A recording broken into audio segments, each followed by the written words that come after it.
Hi folks, welcome to this episode of Hit the Mahogany. What have we got in front of us today? We've got lemon, we've got sugar, in this case it's actually simple syrup, and we've got soda water. Base ingredients for a Collins. We'll talk a little bit more about that in a second. In this one we're actually going to be using some gin, some Old Tom gin. Hey presto, yeah, we're going to be doing a Tom Collins. Alright, a Collins. A Collins, all it is, it's lemon juice, soda water, some sugar, and a base spirit.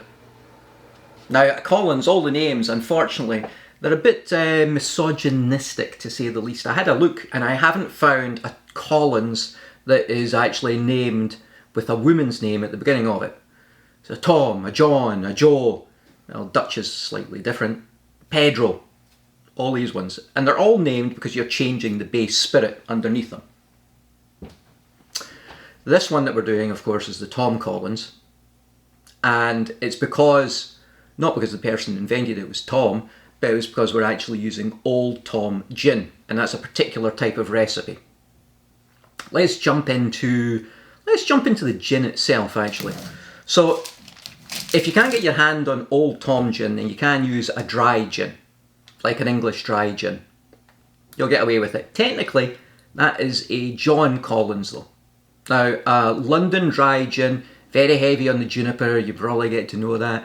There's usually a good amount of spice in it, and a little bit of citrus in there as well. And another one is the Plymouth gin. Now that's even drier. What do you mean by drier? Well, it's actually less sweet, you know. So it's drier, got a little bit more citrus, certainly a little bit more spice. That's difficult to get your hands on as well, and if I recall, I think there's only one distillery that makes it in the UK, probably Plymouth Gin Distillery. And then you have Old Tom gin.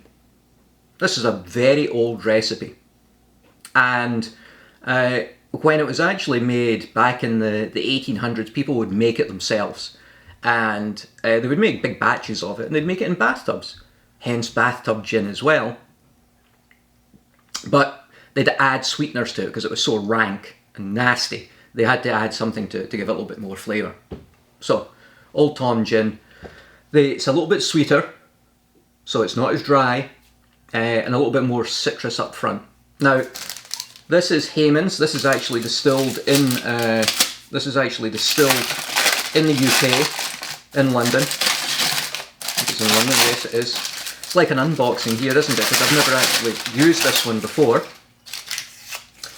And as I've said before, actually tasting some of the ingredients that you actually use in a cocktail to start with can be good. And I actually have not knowingly have I actually tasted an Old Tom gin itself. Now some of these actually come aged. I have had an aged gin, but I find that the actual the wood flavours that get added in there and the tannins, I don't like it personally.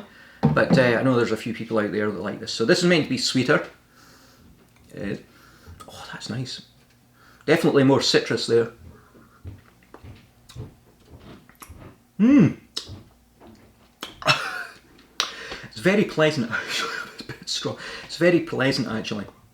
I think if you were introducing somebody to gin, this would probably be a good start if you can get your hands on an Old Tom, because it's not as upfront with the juniper. And a lot of people don't like that.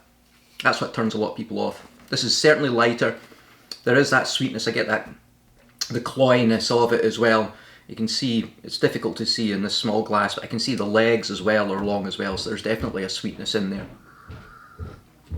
Now the sweetness can either come from added sugar, or in some of the botanicals they would add licorice to actually behave as a sweetener, but when they distill it, the licorice flavour actually gets distilled out of it, so it's actually just a sweetness that's actually left.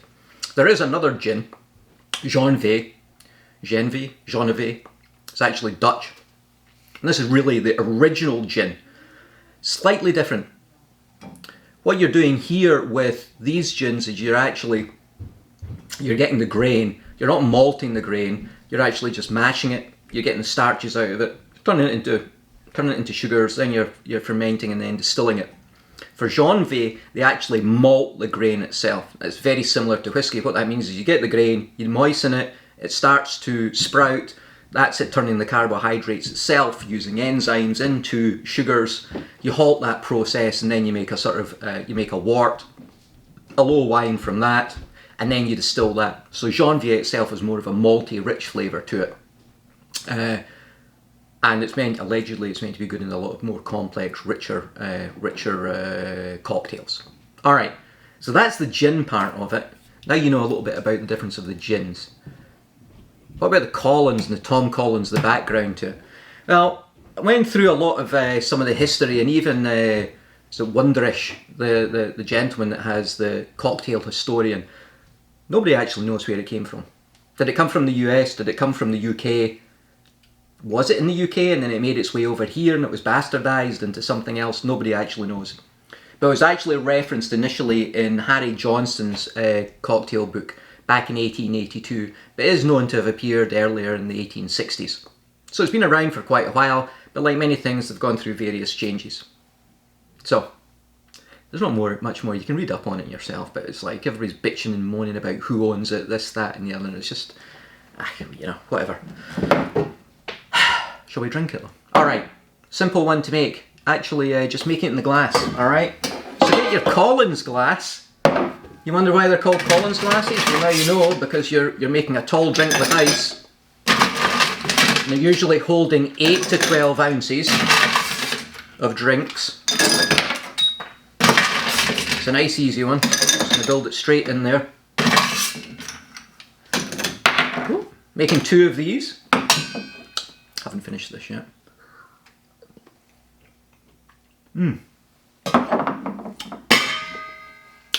That's nice. Let's see. I'm looking forward to trying this. Alright, ice. We want 3/4 of an ounce of lemon juice. Already measured it out there. 3/4 of a ounce of lemon juice. That's our sour that goes in there. 1/2 an ounce of simple syrup. Now you can use sugar, but the problem that you find with putting sugar into a cocktail, particularly if it's got ice in it, is it's cold and it's very difficult to actually dissolve the sugar. So 1/2 an ounce of simple syrup. And your simple syrup, this is a 1-to-1, equal parts sugar to water. You can dissolve it just in hot water and then put it in the fridge and it'll keep for a couple of weeks there. Gin, main part. We are going to do 2 ounces of gin in each one.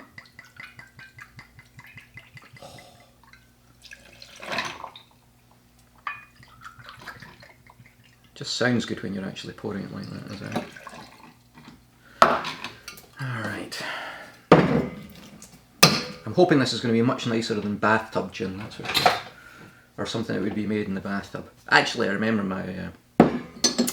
my dad, I think, once brewed some form of stout or Guinness. He put all the bottles in the bathtub and they hadn't finished fermenting, so even after he'd capped them, they actually all exploded in the bathtub.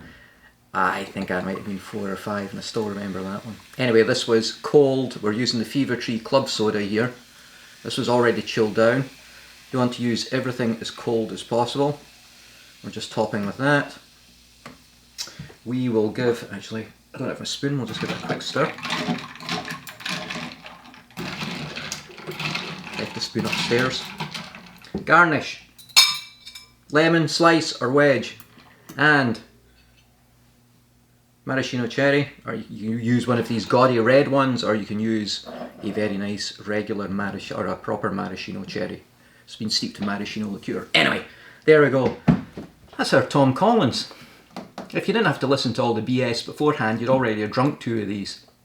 But shall we get in taste one of these then? Okay, I'll take the garnish off.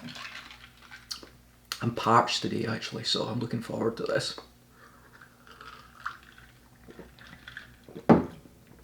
Oh, that is friggin' awesome. Maybe a little bit more of a stir just to get the lemon through that, but you know what? The gin is not... I'd love to try that actually with just a London dry gin, but it's actually balanced out really nicely in this. I think maybe the juniper would overwhelm some of the lemon juice that's in there.